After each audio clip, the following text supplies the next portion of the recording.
Hi, so welcome to the February First Friday event. Having to think where we are in the year now.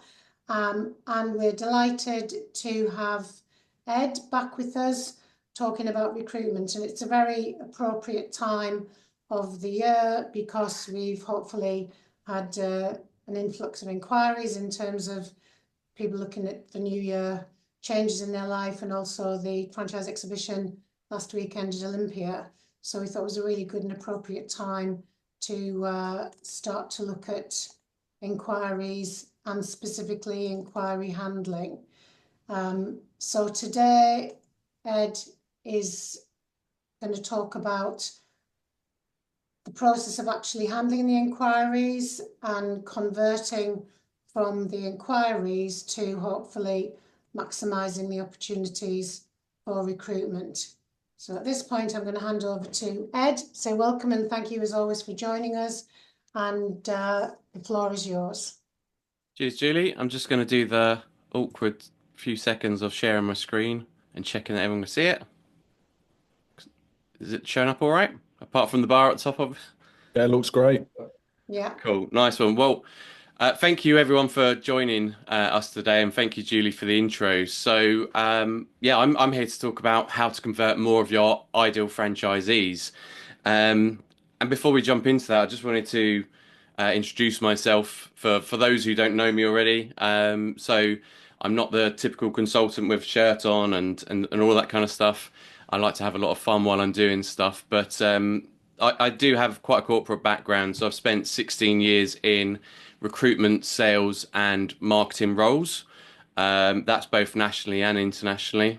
I've also had 6 years experience within the franchising sector, looking at everything from the PR, brand awareness of a franchise brand, all the way through to doing the calls myself, creating the adverts and managing spend, all of that kind of good stuff as well. So all within the franchise recruitment realm. Um, After that, I then started my own business called The Franchise, which I'll tell you a little bit about at the end. But in summary, that's me. I like beer. I like Asian food as well. But yeah, that's pretty much it. So I just wanted to explain to you what I'm going to cover today in this conversation.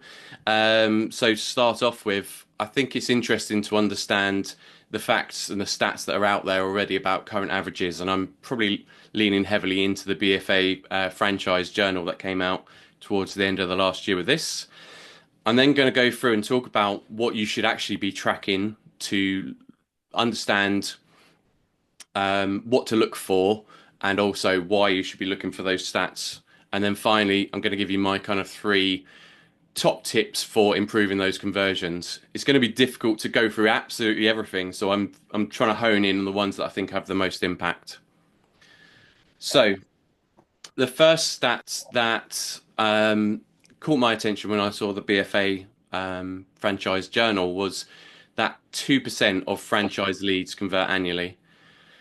I've heard it a lot from a lot of different people that it's normally 1 in 100. You need 100 leads to convert one franchisee. Well, the average stats look like they're 2% from the British Franchise Journal, which is quite interesting. So one every 50 leads. They also had in there that there's actually brands that are on average generating 384 leads per year, which is quite interesting. And I know some brands that are doing that a month, right? But that's their averages. So I've worked that out to be with that conversion rate of 2%, 6.5 roughly franchisees recruited per year on average for each brand. So interesting stats, 50 leads per sale, as I say. And I think these are important benchmarks to consider because you can kind of gauge where you are then on your journey. Are you converting one franchisee per 50 leads? Are you getting 7.5 franchisees per year? If not, there are brands that are doing a lot more than that to counteract you're a little bit below that. The other interesting stat that I saw was that on average, or the median spend, so not the average, but the majority of people are spending about 10,000 on franchisee recruitment. Now, these are all interesting and important stats to look at, but what I don't think they do is they don't help you to identify and highlight the things that need to be changed or tweaked within your franchise recruitment process. They give you a guide that maybe something is off, perhaps, but actually they don't dive down into the detail of that. So this next section, what I want to go through is what you should be looking at to track various elements of it. Okay. Now, the franchise recruitment process is complex. There's so many different variables, the economy, the marketplace, your competitors, the quality of your franchise and the service that you're delivering. You know, there's so many different factors. But I think there are probably three that stick out to me as important reasons why leads don't turn into serious prospects. So we're going to take a look at those in the first instance. So applicant quality. So you might get 100 leads come through per month. Fantastic. But if they're all rubbish quality, and what I mean by that is they don't match your ideal franchisee avatar, don't pick up the phone, you know, that's going to be an issue and that's going to be why you're not converting. Fairly obvious one, that one, right? But the other thing can be a weak recruitment process. So from the lead coming in, are you actually engaging with them, exciting them to the point that they actually move through to the end and yeah, want to sign and join your franchise? And the other factor can be not getting the message across clearly enough. So sometimes it can be too much information at the front end or not enough or missing out on important bits that are relevant to that individual rather than what you think is the important piece. So we're going to dive into how to track and identify each one of these areas, okay? Or some key ways to do that anyway. So poor lead quality. I think a lot of people know this one. So leads per first call. So how many leads are you getting come through divided by how many first calls you're having. So if you've got 100 leads coming through and you're only having one call, that's a pretty low leads per first call rate, right? You'd probably want to be um, getting that a lot higher, you know, over 10% for sure. Ideally, getting around to that 50%. Again, some of that is going to be dependent on your process, but a lot of it will be if you're getting 100 leads from Facebook and you can't get hold of any of them, maybe Facebook isn't the place to go, or maybe there's something wrong there.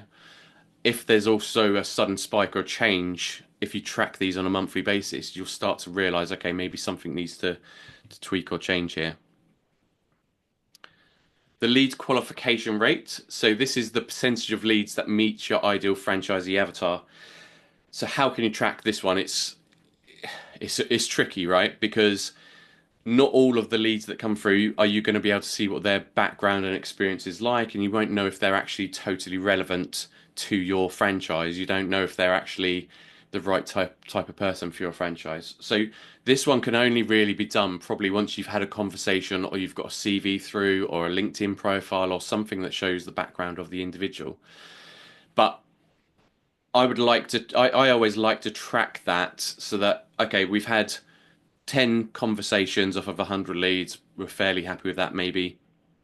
But all of those actually don't meet their ideal franchisee avatar. Well, then that's no good either. So you've got to look for a fairly high percentage. Otherwise, what this suggests to me is you're perhaps spending the your marketing budget, your franchise recruitment marketing budget in the wrong places. And so that's kind of the goal for these stats is looking at them and just assessing each lead source and saying, is this actually worth the money? Is it working for us? Volume of leads is okay, but actually this stuff here is probably more important to look into if in my opinion.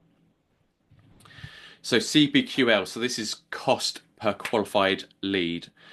So okay, maybe you've got a resource that is getting you some good leads coming through. The lead qualification rate is high. The leads per first call is good. But if that's costing you £5,000 per lead, again, it's suggesting something's wrong. If you've got, especially if you've got another resource that is showing you that actually you can get those leads for £50 per lead or £20 per lead, whatever it may be, right? You just take that money from over there, from where you're spending big chunks of money, and put it over here, It's a good, it makes commercial sense, right? You want to spend your money where you're going to go get the most bang for your buck. So in terms of lead quality, I'd be looking at these three areas and tracking them on a monthly basis, getting it onto a spreadsheet and actually just populating it on a monthly basis so you can keep track of what's going on. Because if we're looking at the directories, for example, they are tweaking and changing things themselves at their end all the time. If they start using keywords that aren't relevant to your brand all of a sudden and something drops off, by tracking all this information, you're going to be able to see that and remedy it as quickly as you can. Or maybe Facebook have changed some algorithm somewhere or something like that, you know. So worth keeping track of these so you can spot those issues as and when they pop up. So moving on to the recruitment process, the key things that I think you should track are time to conversion. I was having a conversation with somebody yesterday actually about this, and you know, what is the average time to convert a franchisee is going to depend totally on your brand and what's required within that process. So only you can kind of know and understand that. But I found for the majority of brands, it tends to be about 2.5 months. That's what I see as a fairly good process. It gives you time to think and assess the individual. It also gives them time to think and assess the opportunity, and both of you to find out if there's a match. But if you're noticing that actually your time to conversion, so this is from when a lead comes in to the first call, if that's taking more than a week or 2 weeks, if it's taken a month, that's probably too long. They're probably going to go elsewhere and think about other things, and they're not really focused on what's going on. So the overall one is good, but actually looking at the individual step by step ones is important as well. And if you're noticing that one of your steps is taking much longer, that's perhaps a sign to try and fix that. Why are people not moving from discovery call to the business planning stage? Is there something broken or wrong there that you should take a look at? Drop off rate. So this is you have 10 discovery calls and only one of them are going through. But on every other stage, it's at 80% conversion rate. You know, that you look at that step there and go, something needs to change because we want that percentage to be higher. Okay, so again, track this on a monthly basis. I mean, ideal situation, have a CRM, have it all in there. But I'd also have a spreadsheet alongside that as well to track as you go along so you can see and spot these issues. And then the final one that I think is a sign of a weak recruitment process is the speed to lead. If you're not contacting people quickly, there's a massive drop off in terms of that conversion rate. What you'll see is if you wait a few days, that conversion rate from lead coming in to actual conversation will drop off. So yeah, all important signs that your process needs something doing to it or needs looking at. And there's a number of ways you can do that. I'll give you some advice towards the end of this on that. The final one in not getting the message across is your content. So whilst it's not necessarily always in the process, looking at clicks and views on your posts that are out there in the world, if you're not getting much traction from that, you're not getting people engaging, there's a sign there that maybe your messaging isn't quite right. And therefore, if you're using that same messaging throughout your recruitment process from application to signature, well, maybe it needs tweaking overall. Now, there's other ways that you can also track the quality of the content that you have. There's things like Discover My Franchise. I think TLMT have the software as well, where you can release certain bits of information to prospective franchisees at various stages. So after discovery call, maybe they get testimonials and things like that. And what this software will do is track how long the person's viewed the video for, or if they've actually looked at it at all, how long they've spent looking at the franchise ratio, all of this kind of information. So if you're noticing that people aren't engaging or aren't sticking with it, then maybe that's a sign that the messaging isn't quite right within there. Okay. So take a look at all of those elements and build that into your thinking. Okay, is the message, are we getting the message across? Discovery to signing rate. So the percentage of prospects who sign an agreement after a discovery day or meeting, what does that percentage look like? So what's your conversion rate between having a first proper presentation style call to actual signature? It's similar to what I was talking about earlier about that process, but if you've looked at the process and you can't spot any major drop-offs, but you're just not getting the people signing, well, maybe there's something in your messaging, maybe there's something in the way that you're talking to them about the opportunity that's not connecting with them. So again, a sign that maybe the messaging is off somewhere along the lines. And then the final one for this is track the reasons why people exit the process. It, a lot of people, when I ask them this question, why do they leave, or why does somebody not invest? It's well, a few of them lately have been it's the financial side of things. A few people are just it's the timing's not right and things like this. It's okay to have a feel for it, but if you've got the hard data there in front of you and you can, on your CRM database, wherever it is, track this person left because of money, then you need to kind of think, well, what have I done here? Why are people thinking it's too expensive or it's not worth the value?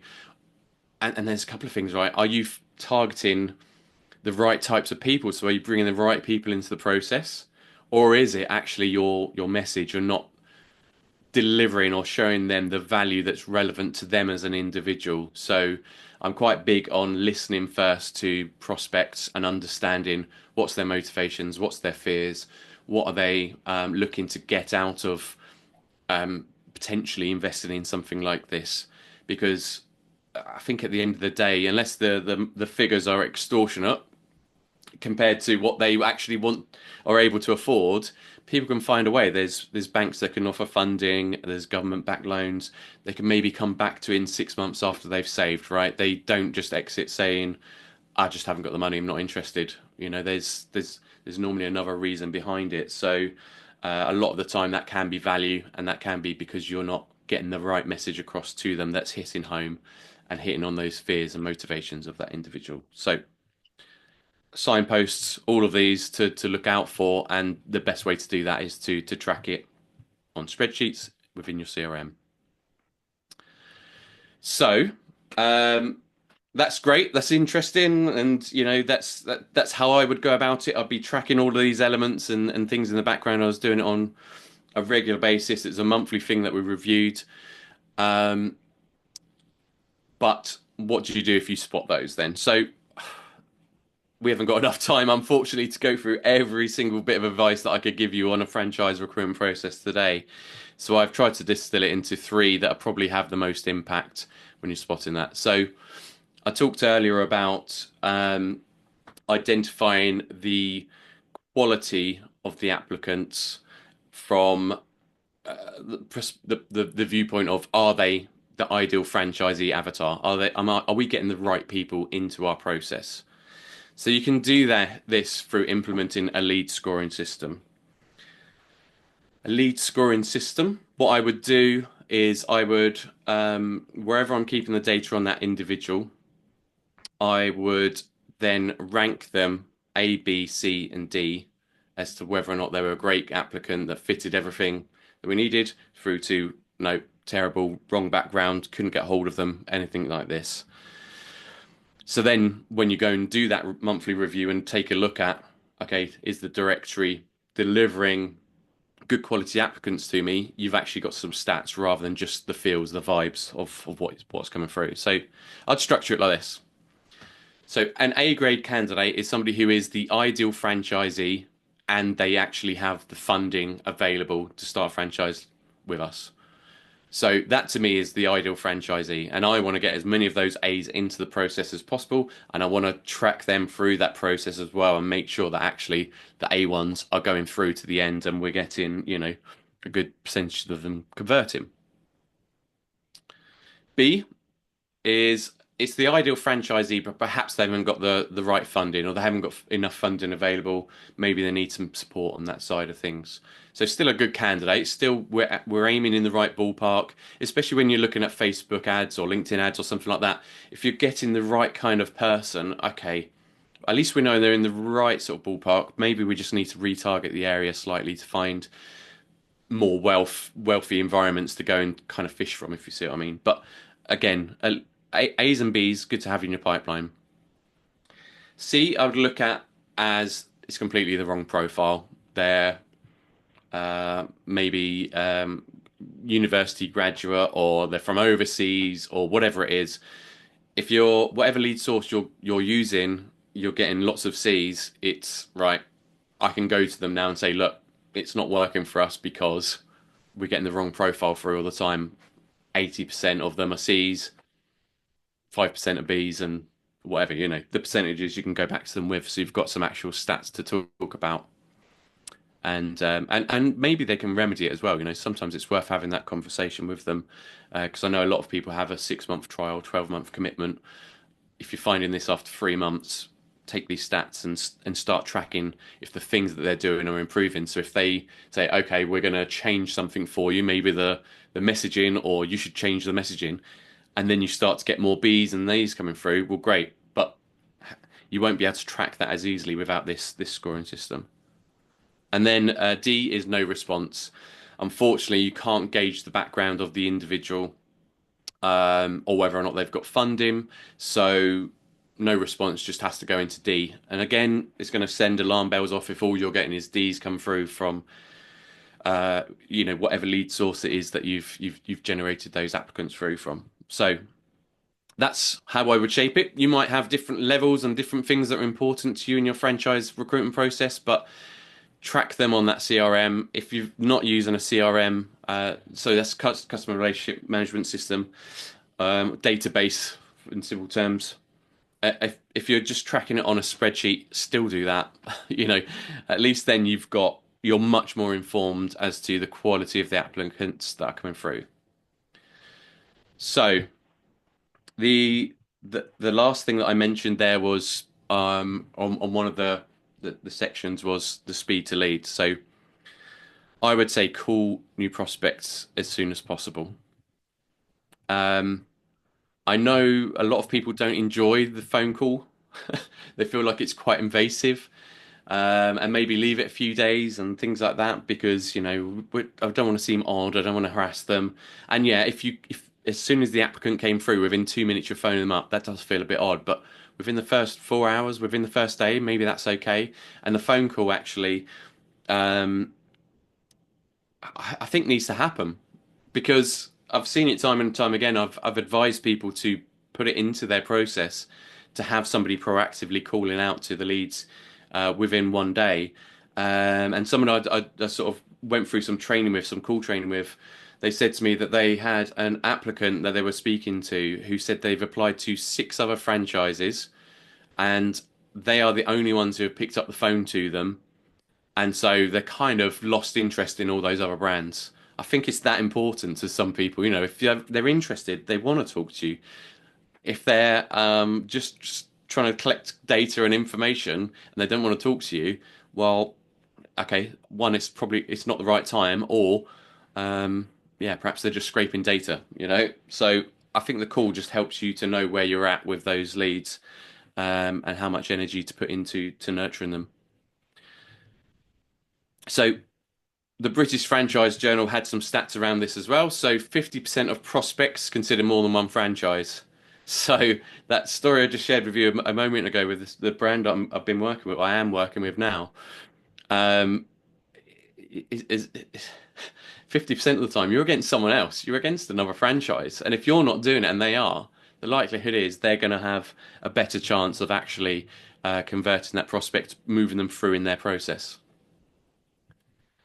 Another stat that I've seen, and I think when I first saw it, I was kind of shocked by it, was from the International Franchise Association. Waiting just one day can reduce the likelihood of a lead converting by up to a factor of 3.5 times. So important. Call the prospects. If you don't have an automated email system in place as well, get that in place and get something to that individual instantly as well.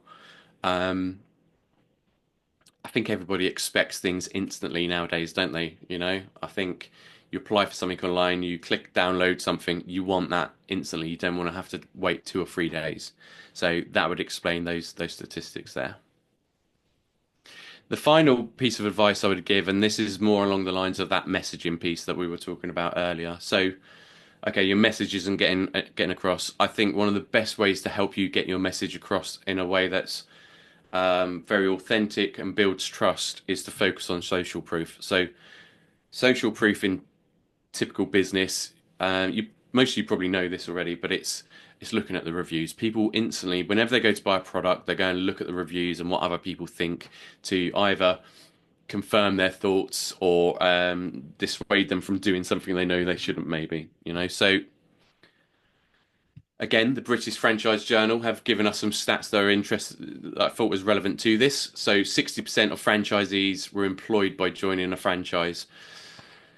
So a lot of those people are not necessarily going to be aware of what a franchise is and are going to be obviously a little bit fearful around it and not sure of what it is. So they will need this social proof. Somebody else is out there doing it, proof that there's somebody else doing this and having a good time with it and it's working for them.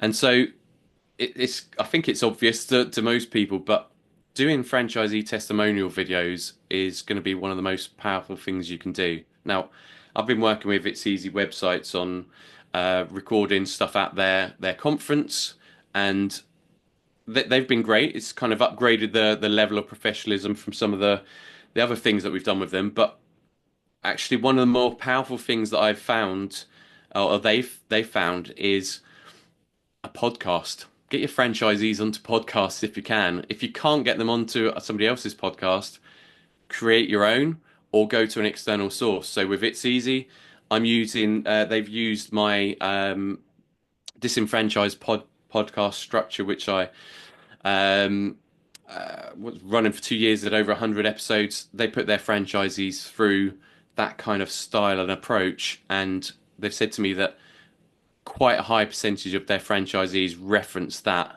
as actually that was really interesting because as an external body doing the interviewing, the person came across really genuine, and you got to find out a lot of the stories of those people, the social proof that actually there is someone else out there. It's not all staged and stuff like that. So find different ways, different opportunities to get your franchisees' stories out there, not just on written text, but video, podcasts, YouTube video, whatever it is.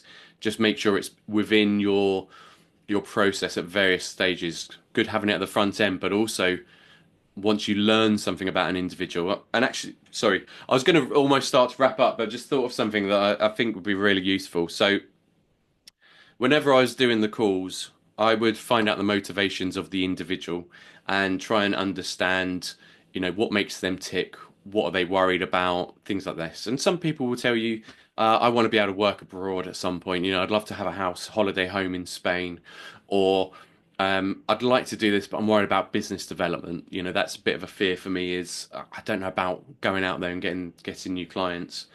So what I did while I was at Era, as they're now known as the Era Group, was I would learn the stories of franchisees inside and out. I'd learn everything I could about them. I'd go to the conference and ask them questions about their story and how they got to where they were.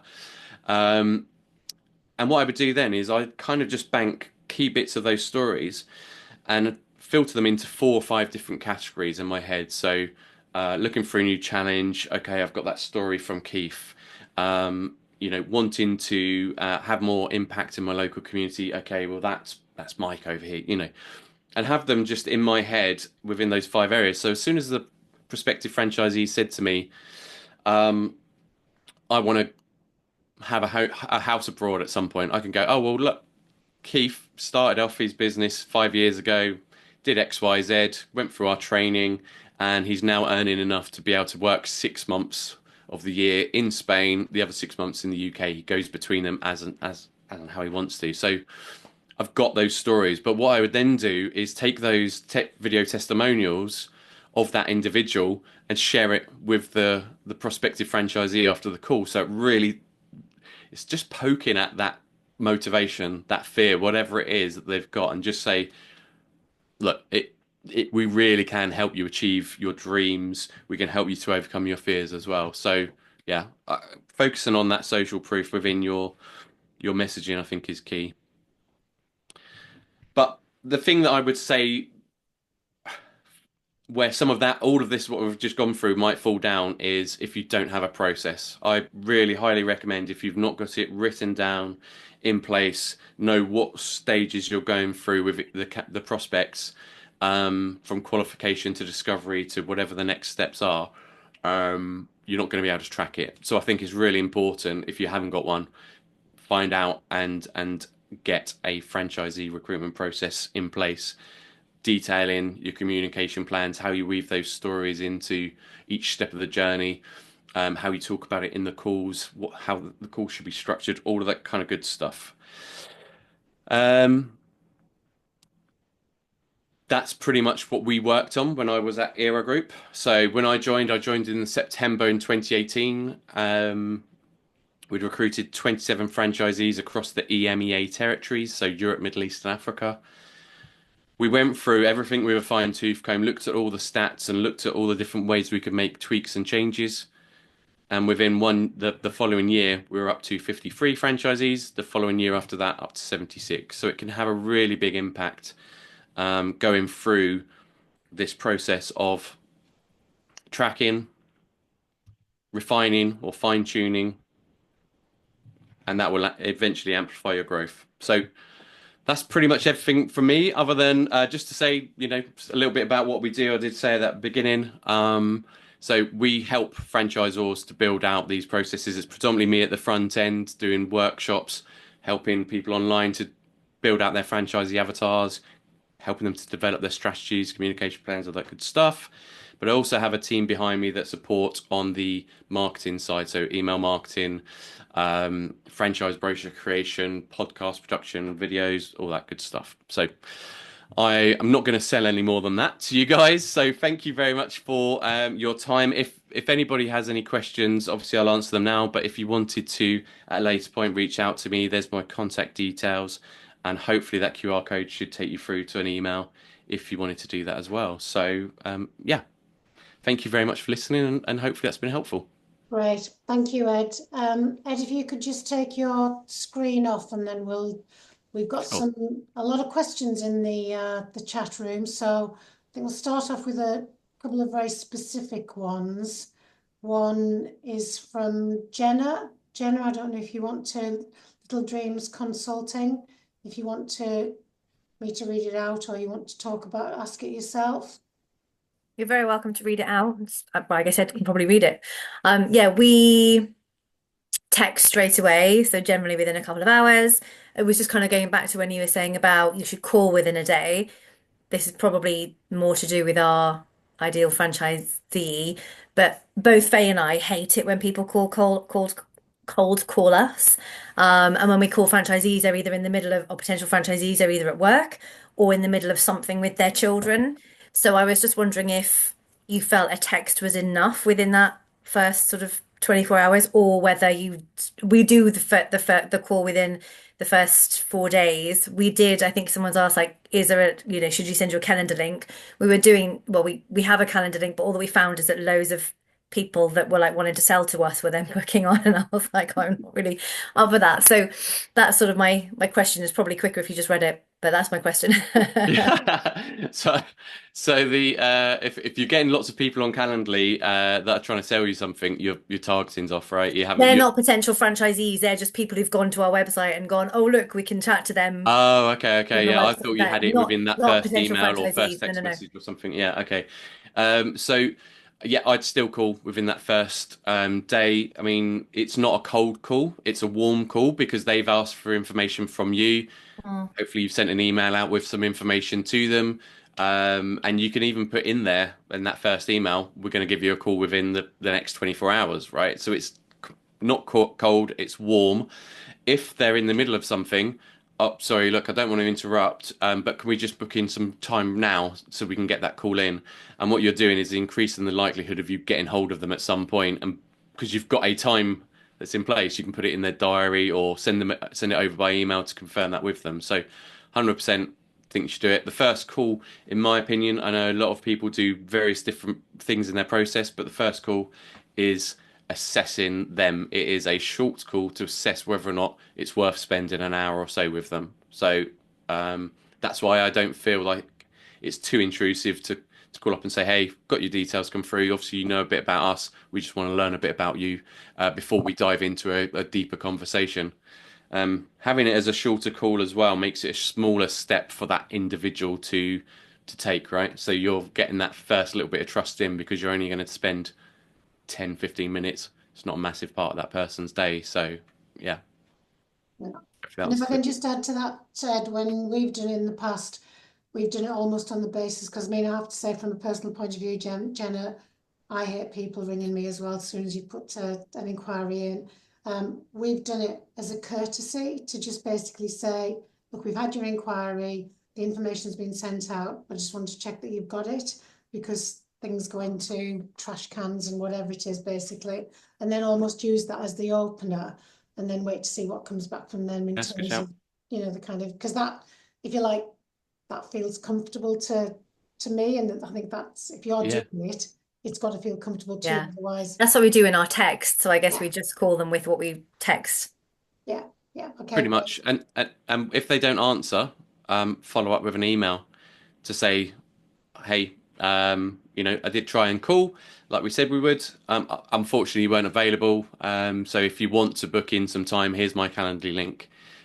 In the meantime, here's a bit more info." So you kind of just keeping them warm, keeping them going. You could even say to them, "I'll try again in another few days." But yeah, you're right. You don't want to have that lead coming through. You're sitting there waiting for them and then jump on them instantly. You're going to seem like a maniac, aren't you? So okay. yeah.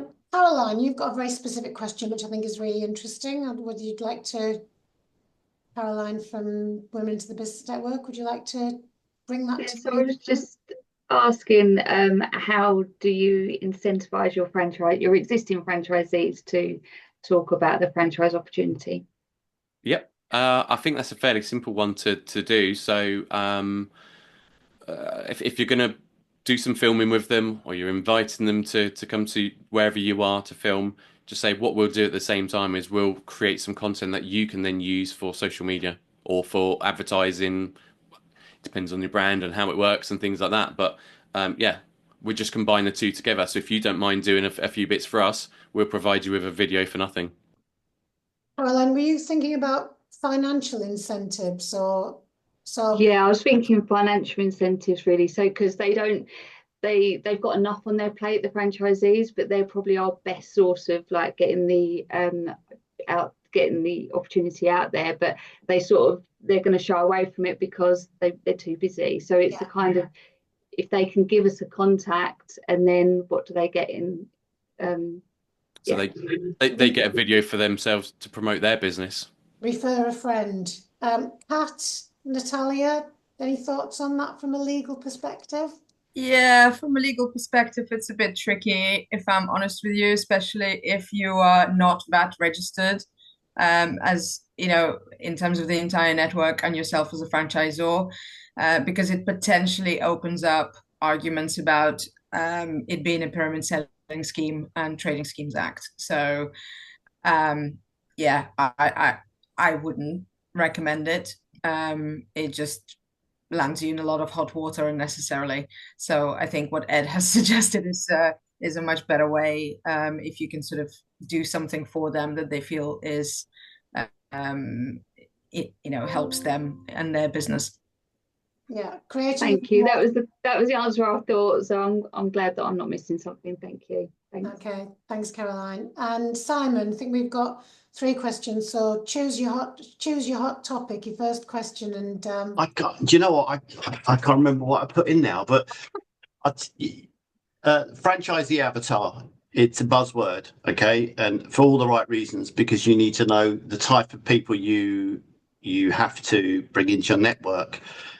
what are the constituent parts of the avatar?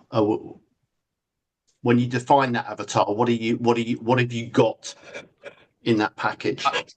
I've got 2 pages of 2 A4 pages of stuff. The most important things I think for me are the motivations of that individual. Do you want somebody who is wants to give back to their community, or is it they're just solely focused on the money, and the money normally is a vehicle to allow them to achieve one of these other things that are in their life, other motivations, and it is important that it's all right and correct. But if they don't really know why they might be doing it, it sends a little bit of a red flag to me. So yeah, understanding, is it somebody who's been traveling and doing a lot of corporate work and wants to come and do something else? Is it a retiree who just wants to potter around? Is it somebody who's super driven to make a massive business and have an empire underneath your brand? That motivation's important. Also, in that avatar, I would make sure who do they follow in terms of influencers. What do they enjoy doing? I was talking to a brand.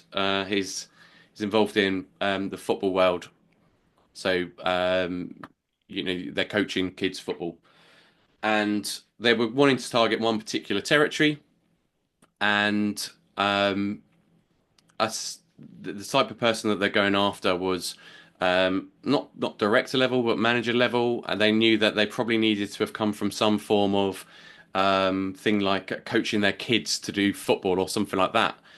And I thought, how do you know where those people hang out? And you always think digitally, is there a Facebook group? Is there LinkedIn something? What's their job title and all this kind of good stuff? And it just sort of hit me when we were talking through. It's like, well, why not just go to those grassroots stadiums and in grounds and see what advertising space there is there? Maybe there's a bus stop billboard nearby. Maybe there's some hoardings that you can sponsor the team. There's always, if you know who that person is, what they enjoy doing, where they hang out, you can find advertising spaces around that you can go and put out there. So it doesn't always have to be digital, but knowing where they hang out is really important in my mind. If you're an expanding franchise, or you will have the luxury of being able to look at your existing franchisees and extract that DNA. If you're an emerging brand, it's a lot more difficult, isn't it? Because you might not have that too many franchisees. So I guess you could look at your own story and your own, the places that you like to hang out as the founder, if you like, and that will tell you a lot about the places you need to go to as well. Yeah, I mean, there's different levels of it as well. So anyone who's potentially interested in starting a business is likely to be looking at someone like Stephen Bartlett, right? They're going through and learning all that good stuff from him.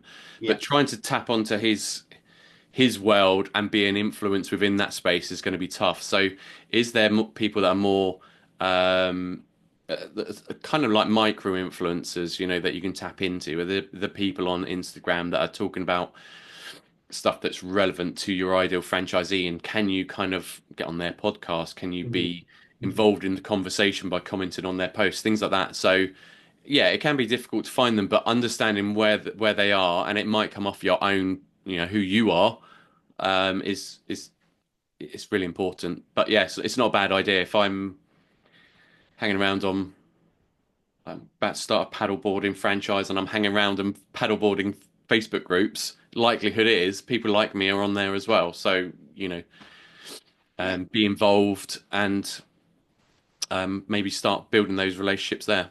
And for anyone on the call, all franchisors, Simon, as well as doing his great work in recruitment, runs a session on a Thursday evening called Brand Stories on LinkedIn. So he's always looking for good franchisor brand stories. This is a good example, actually. Sorry, Simon, I'm going to jump in real quickly. So, I would recommend anybody jumping onto Brand Stories, because once you've got that story with Simon and Harvey, they're going to spread it to their network, which is great. They're going to have people following that are interested in franchising. But you can put that into your email chains. You can put it on your website. You can put it in a YouTube video that you hand out after the second conversation or something like that, so that the story is there and people can buy into your why as a brand. So it's part of the reason I'm here. If I'm totally honest, I know that franchisors hang out at Julie Bates's first Friday. So where should I go to talk and demonstrate my knowledge and what I can do? I come here, right? So it just makes sense. Sorry, Simon, to have jumped No, in. I was going to say thank you. I mean, thank you for that. I think what the other question I was going to say is, I mean, you started this off by looking at the headline, the 384 leads a year. Um, and one of the takeaways I've had, and particularly one of the reasons why we started franchising brand stories, is because that's don't neglect your sales funnel, because it's all about timing. You know, when I invested in a franchise, it had to be the right time, and for some people that is it's a cyclical thing, isn't it? So if you've got the content, you can continually drip feed to people within your funnel. You can prioritize your funnel. You know who's at the top, who's at the middle, who's at the bottom. But just having that rich content gives you an opportunity just to drip feed out to people as well. Because, you've paid for that. Think of how much that sales funnel has cost you in terms of advertising. So I think it's a mistake to neglect it, because it could just be a question of time for a lot of people. Yeah, we've got a few questions around calendar links and Calendly. So Simon, I think yours is the most recent one. If you'd like to bring that to the session, if that's okay. Yeah, thank you, Julie. So it was a question, Ed, really, and maybe something for the group, but how do we all feel about it? Because I know there's two camps, really. You can either say it's really helpful to give your calendar so they can book in when it's really convenient, but there's also the other camp saying, well, let's have a conversation. I don't want it to be that's what I send. But I've also had the pitch slap, people jumping in there. But I have a question in there saying, what's the purpose of the call? Do you know what I mean? So people have to say, and some people do go in there saying, I want to introduce you, and I obviously just cancel the meeting. But is there any thought on that? Yeah, so I like to give people every opportunity to get in contact in the best way that suits them. For some people, it is a Calendly link. Some people, it's just going to be replying to the email. Some people, it's going to be picking up the phone, right? So it's all about how you frame it, I think. So I might say something along the lines of, try to reach out to you, can get hold of you. It might be easy for you to pick a time in my Calendly, but if not, just drop me an email back saying a couple of times that can work for you.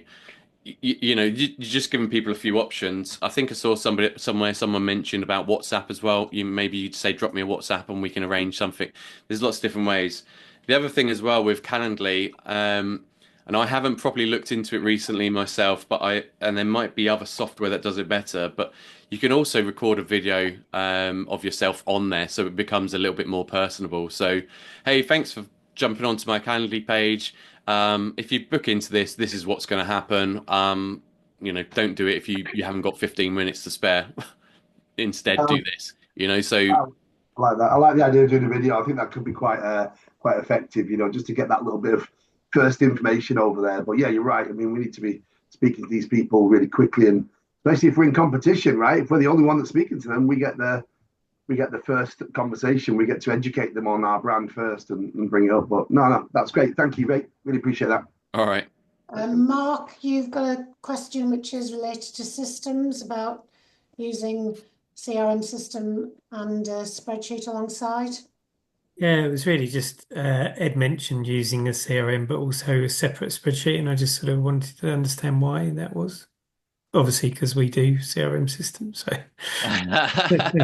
It depends on your CRM system, obviously, but I like the fact that you can typically manipulate the data a little bit easier within a spreadsheet, so you can. Like I say, it depends on the CRM, but for some of them, I find them restricting. So having that spreadsheet where you can then manipulate that data in different ways, so you can look at, okay, we changed something 6 months ago. What's it looking compared to the last 6 months of the previous, that kind of stuff. no, that's fine. Yeah. Okay, and George, again, you've got a variety of questions, so take your pick. Which one would you like to bring to the session? Which one to pick? No, to be honest, the personality assessment one I thought was quite an interesting one. Getting people within the recruitment process to complete a personality assessment and benchmarking that against some of your high performers. I think big part of that, obviously, it's insightful. It gives you an idea of the person that you're dealing with, but it also helps for the individual to understand where they sit amongst your network, and see that you're serious about the candidate. What do you think of that, I guess, is the question. I flip-flop between that, to be honest with you. Sometimes I think it's a waste of time, especially if the people within the team don't look at it. Like getting the candidate to do that, you're adding an extra hurdle into the process, and they're getting cheesed off, maybe. But then other times I think, well, it shows that actually you are scrutinizing, that's not the right word, but you're properly assessing them from every angle to make sure it's right, and that actually puts you in a good position because they're like, okay, these guys are serious about it. So I kind of flip-flop between that sometimes, and I think it depends on you and your brand, and will you actually use that data. There are tools out there, by the way, that if you've got a LinkedIn profile or a CV, they can do that automatically, and it's pretty accurate. I did it on myself, and it was pretty good. So yeah.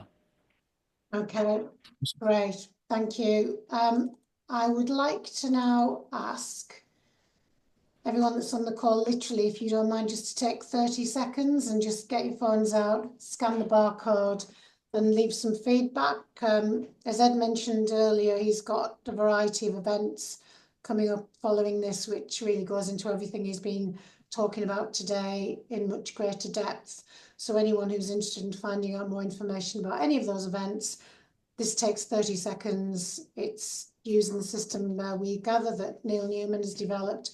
And basically we can get some further information to you about Ed's follow-up events if you'd like to have that once you've completed that information. So that's thanks from us.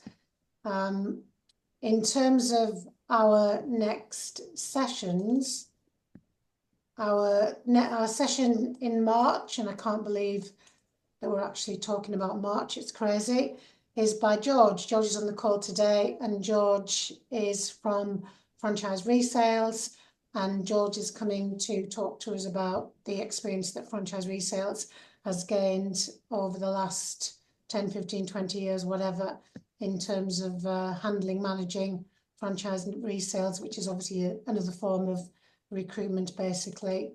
So finally, going back to Ed, and those are Ed's details. I think most people on the call, we all know and love Ed, and we're always delighted to have him as a guest. So most people on the call know the details, but if anyone wants to contact Ed, there's the email. He's obviously massively active on LinkedIn as well. So yeah, great. So that's coming towards the end of the session today. Thank you all very much for coming along and joining us, and thanks to all the contributions for the questions. The session, as always, has been recorded and will be available in the First Friday section of our website, The Franchise Company, next week when